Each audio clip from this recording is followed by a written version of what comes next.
D'être devant vous aujourd'hui afin de vous présenter une approche pédagogique intégrée à ma salle de classe depuis maintenant 4 ans, soit celle de n'avoir ni devoir ni leçon à la maison.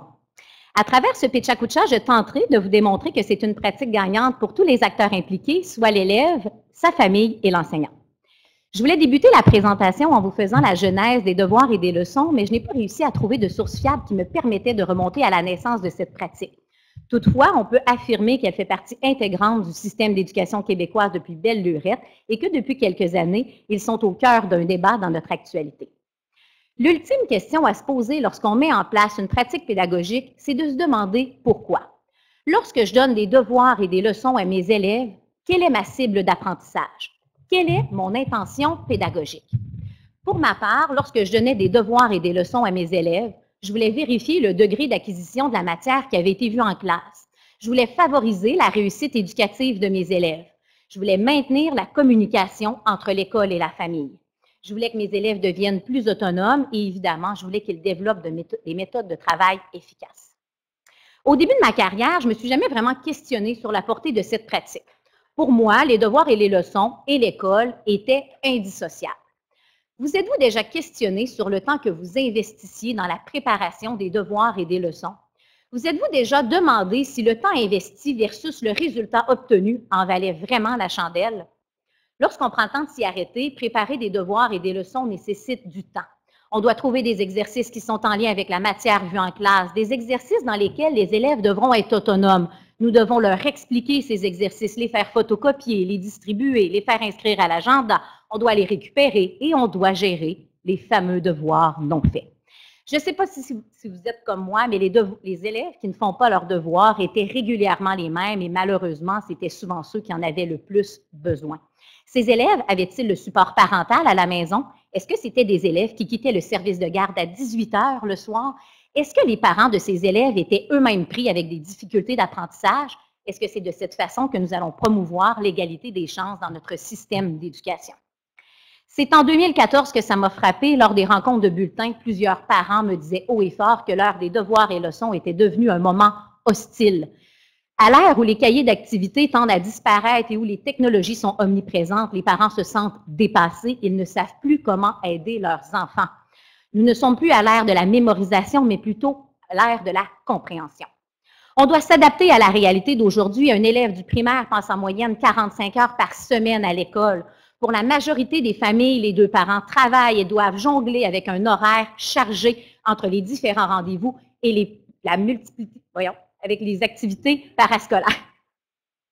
Je ne suis pas contre les devoirs et leçons, mais je suis pour les apprentissages significatifs.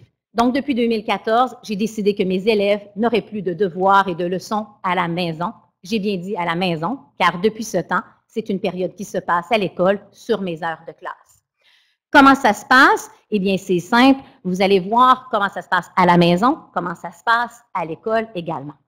Alors, lorsque les élèves arrivent à la maison, les activités qui leur sont proposées sont axées sur le plaisir et sur la promotion des saines habitudes de vie. Donc, j'invite les élèves à faire de la lecture de façon quotidienne, de la lecture pour le plaisir et à échanger sur leur lecture avec leurs parents. Je les invite à sortir à l'extérieur, à aller faire du vélo en famille, à faire des jeux de société, à vivre des moments positifs. Comment ça se passe maintenant à l'école? Excusez-moi. On pense souvent à tort que les élèves savent comment étudier. On pense que c'est inné. C'est tout à fait faux. Je profite de ces périodes d'études pour faire un enseignement explicite des méthodes de travail. J'utilise les différents styles d'apprentissage pour leur proposer des façons d'étudier qui sont variées et qu'ils peuvent découvrir quel type d'apprenants ils sont. Concrètement, à l'école, j'ai intégré à ma plage horaire à tous les jours un 30 à 60 minutes de période d'études. Cette période d'études est toujours constituée d'un 15 minutes de lecture sous forme variée, que ce soit seul, en grand groupe, en diade ou même en écoute de la lecture, et d'un petit moment d'écriture qui peut être collaboratif, guidé ou créatif. Nous travaillons évidemment le vocabulaire à partir des régularités orthographiques, nous travaillons les classes de mots et nous axons toujours sur le côté ludique. Nous allons jongler avec les terminaisons et les radicaux pour la conjugaison. Nous allons illustrer, manipuler et travailler nos tables de multiplication et de division. Et je le répète, Tout ça est axé dans le plaisir où l'élève est engagé au maximum. Pendant la période d'études, j'en profite pour faire de l'enseignement de niveau 2 et de niveau 3. Je forme des sous-groupes de besoins homogènes et je pars de leurs apprentissages et j'avance à leur propre rythme.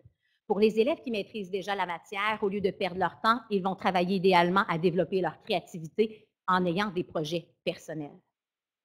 La vie ne serait pas complète sans celui des élèves, alors voici ce que mes élèves en pensent. Depuis qu'ils n'ont plus de devoirs et de leçons à la maison, ils se sentent moins stressés, ils ont du temps pour jouer avec leurs amis, ils ont du temps pour passer des moments positifs en famille, ils ont du temps pour relaxer, pour lire, et ils me disent que lorsqu'ils ont des difficultés dans certains domaines, ils peuvent avoir le temps de les pratiquer.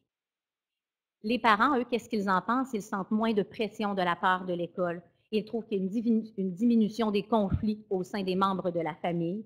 Ils trouvent que leur enfant a développé des stratégies d'études qui sont efficaces, propres à lui, qu'il est de plus en plus autonome et qu'il se sent davantage engagé dans sa réussite scolaire. Ce serait malhonnête de ma part de vous dire que c'est une approche sans faille. Effectivement, il y a des limites. Ce ne sont pas tous les élèves qui sont vraiment impliqués lors de la période d'études en classe et parfois, il se peut qu'ils aient du travail à faire à la maison. Comme c'est une décision personnelle et non école, il peut y avoir aussi une disparité au sein de la fratrie. En terminant, je tiens à vous dire que je ne suis pas contre les devoirs et les leçons. Je suis pour des cibles d'apprentissage claires, des apprentissages signifiants. Et je tiens aussi à vous dire que si mon témoignage a pu susciter en vous le début d'une réflexion, eh bien, j'en suis fort heureuse et vous pouvez me joindre sur Twitter à @Tivierge Julie.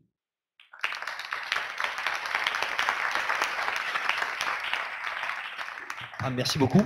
En tant que parent de Graham et de 16 petits-enfants qui vont tous à l'école, je vois souvent des devoirs se faire. Alors, des questions sur cette façon de travailler et de faire travailler. Bonjour, Mme Tivierge, Hélène Maïssi.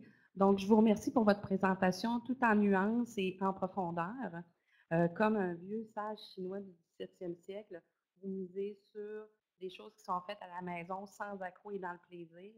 Et Mme Deslandes, je pense que c'est partie de notre groupe de recherche, met en relief d'ailleurs que des attitudes positives, d'enthousiasme et de plaisir partagées avec le parent promouvoient la même attitude au niveau de l'école et engagent la réussite scolaire des élèves. Donc, je vous félicite pour ça.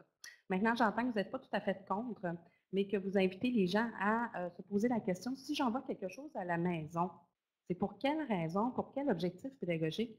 Et j'ai le goût de relancer la salle sur cette question que vous avez soulevée de tant d'importance, à savoir, qu'est-ce que je peux envoyer à la maison? Pour quel objectif pédagogique? Et surtout, qui créera le plaisir et l'échange entre le parent et son enfant et votre élève? Et je relancerai votre question en disant, est-ce que tous les élèves devraient recevoir le même devoir ou la même tâche à accomplir à la maison? La différenciation pédagogique peut aussi se faire à la maison. Vous êtes sans voix? Ben oui, d'autres questions? Ah oui.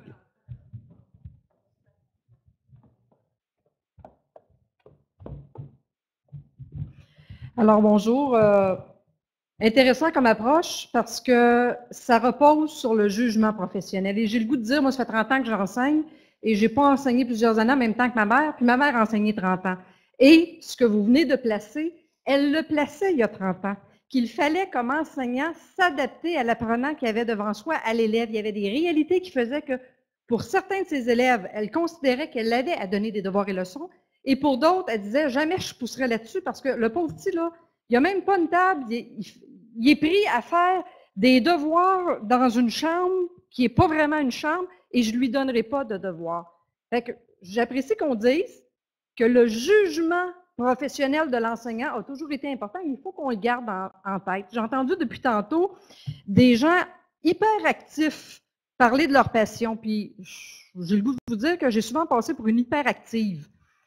Mais j'ai souvent espéré que mon hyperactivité ou ma passion de parler de quelque chose n'est pas jeter sur mes confrères et mes consoeurs une culpabilité. Et jamais je n'ai voulu que des confrères et des consoeurs se sentent coupables par rapport à l'énergie que moi j'avais ou à mes façons de faire. J'ai fait les choses parce que j'avais le goût de les faire et je ne jugeais pas ceux qui n'avaient pas mon énergie ou qui ne le faisaient pas comme moi. Et ce n'est pas à vous que je parle de tout ce qu'on a dit ce matin.